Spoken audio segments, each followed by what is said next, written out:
파리 생제르맹이 킬리안 음바페의 결승골에 힘입어 결승 진출에 성공했습니다. 이강인은 84분을 소화했습니다. 이강인이 프랑스 무대 첫 메이저 트로피까지 한 걸음만을 남겨뒀습니다. 루이스 엘리케 감독이 이끄는 파리 생제르맹은 4일 프랑스 파리 파르크 대 프랑스에서 열린 프랑스컵 준결승 스타드 렌전에서 1대0 승리를 거뒀습니다.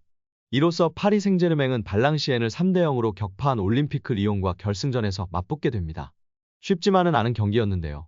PSG가 전반전 77% 볼점 유율을 가져간 가운데 슛 6회, 2중 3회를 상대 골문 안으로 보냈습니다. 페널티킥을 놓치는 아군도 있었습니다. 전반 36분 음바페가 키커로 나서 시도한 슛이 프랑스 국가대표 골키퍼 망당다의 손에 걸리면서 무산됐습니다. 기다리던 득점은 전반 40분 터졌는데요. 음바페가 역습 기회에서 후방의 롱패스를 왼쪽에서 받았습니다. 수비수 한 명을 앞에 두고 페널티 박스 안으로 진입해 날카로운 오른발 슛을 시도했습니다. 상대 수비발에 맞고 굴절돼 골키퍼가 예측하지 못한 위치로 빨려 들어갔습니다. 파리 생제르맹의 추가 득점이 날아갔습니다. 후반 7분, 음바페가 좌측면에서 중앙으로 진입한 뒤 문전 슈팅을 시도했습니다. 이번에도 만단다 골키퍼를 뚫어낼 수 없었습니다. 이어 후반 13분에도 음바페의 페널티 박스 안상단을 향한 강슛이 만단다 골키퍼 펀칭에 막혔습니다. 대회 통산 14회로 최다 우승팀인 PSG는 15번째 정상에 도전합니다. 2020년도 시즌 이후 3년 만에 우승 도전입니다. 한편 이날 선발 출전한 이강인은 후반 39분 교체될 때까지 84분을 소화했습니다. 축구 전문 매체 풋몹에 따르면 이강인은 슈팅 1회, 패스 성공률 88%, 긴 패스 성공률 67%, 태클 성공률 50%, 지상 경합 승률 60%를 기록했습니다. 평점 7.4점으로 무난한 평가를 받았습니다. 소파스코어 평점은 7.3점이었는데요. 4명의 선발 미드필더 중에선 7.7점의 파비앙 루이스 다음이었습니다. 미드필더 중 두 번째로 활약을 펼치며 중원 싸움에 활발하게 가담하며 제 몫을 다했다고 볼 수 있었습니다. 경기 후 파리 생제르맹의 루이스 엘리케 감독은 어려운 전반이었지만 완벽하게 경기를 지배했다. 어느 나라에서도 FA컵은 중요하다. 시즌 시작 전 목표 중 하나였다고 말했습니다. 앞서 이강인은 지난 1월 열린 2023 프랑스 트로페 대 샹피옹에서 툴루즈를 잡아내면서 PSG 첫 트로피를 가져왔습니다. 이 경기 맨 오브 더 매치로 선정되기도 했습니다.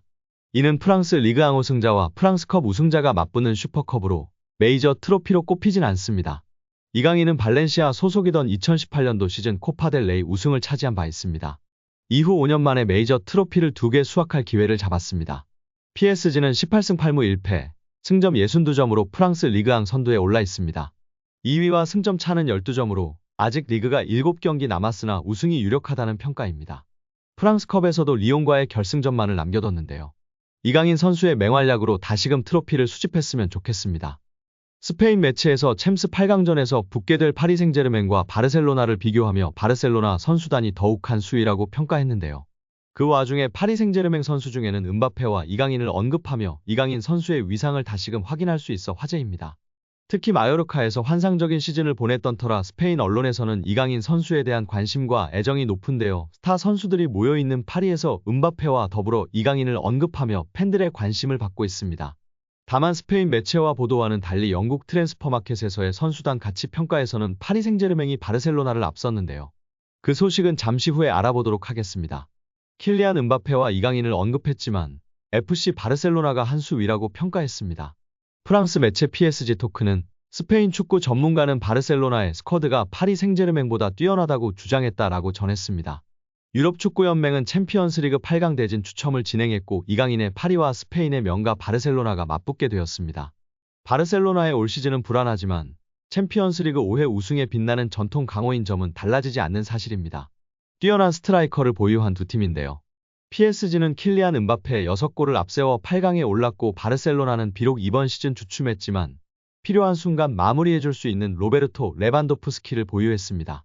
보도에 따르면 PSG와 바르셀로나에서 모두 활약했던 루도비크 지울리는 르파리지엔과 인터뷰에서 바르셀로나 선수단의 부상 문제로 PSG가 더 유리한 위치에서 경쟁할 수 있다고 주장했습니다.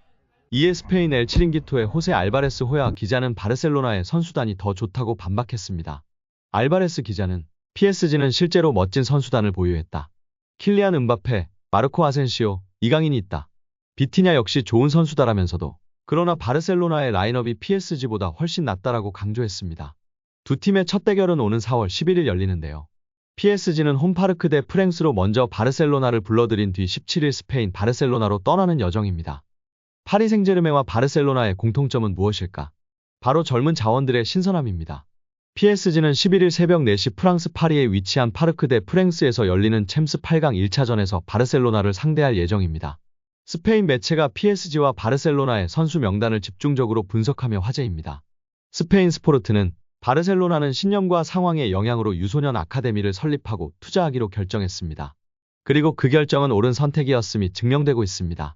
지난 시즌의 라민 야말과 올 시즌 파우 쿠바르시의 등장으로 바르셀로나는 향후 수년간 최고 수준의 측면 공격수와 센터백을 확보했습니다. 하지만 선수단의 신선함을 불어넣은 것은 바르셀로나뿐만이 아닙니다. 놀랍게도 PSG의 평균 연령은 더 낮습니다. PSG의 경우는 막대한 비용을 들여서 이루어낸 성과다라고 전했습니다. 매체의 분석은 사실입니다. 중동 자본을 앞세워 슈퍼스타들을 영입하는 데 집중했던 PSG는 지난 시즌을 기점으로 젊고 유망한 자원들에게 투자하기 시작했습니다. 루카스 베랄도, 비티냐, 마누엘 우가르테, 브래들리 바르콜라, 곤살로 하무스 등이 그 대표적인 예시입니다. 이강인도 빼놓을 수 없는데요. 지난 시즌 약팀 마요르카에서 압도적인 활약을 펼치며 팀을 중위권까지 끌어올린 이강인은 올 시즌을 앞두고 PSG의 선택을 받았습니다.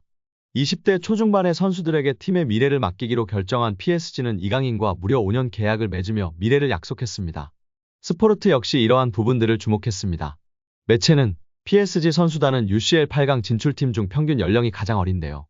바르셀로나는 평균 나이 24.4세의 PSG에 이은 두 번째입니다. 베랄도, 워렌 자이르 에메리, 바르콜라는 PSG의 현재이자 미래입니다. 또한 PSG에는 이강인, 콜로 무아니, 우가르테, 비티냐와 같은 체력과 재능이 돋보이는 다른 젊은 선수들도 많이 있다 라고 보도했습니다. 그러면서 PSG와 바르셀로나, 매우 다른 두 구단이지만 같은 동기를 가지고 있다. 바로 권력을 쥐고 있는 어린 선수들이다라고 덧붙였습니다. 한마디로 이번 바르셀로나와 파리 생제르맹의 경기는 승부를 바꿀 수 있는 음바페 등 핵심 선수들의 활약도 중요하겠지만 팀의 미래이자 현재인 이강인과 같은 선수들의 활약 여부에 따라 승패가 바뀔 수 있다고 본 것입니다. 챔스 8강이라는 매우 중요한 경기에서 파리의 왕자 이강인 선수의 맹활약을 기대하고 응원하겠습니다. 오늘 영상은 여기까지입니다. 시청해주셔서 감사드립니다. 구독과 좋아요 잊지 않으셨죠? 구독과 좋아요는 크리에이터에게 큰 힘이 됩니다. 오늘도 건강하시고 좋은 하루 보내세요. 다음에도 더 좋은 영상으로 찾아뵙겠습니다. 감사합니다.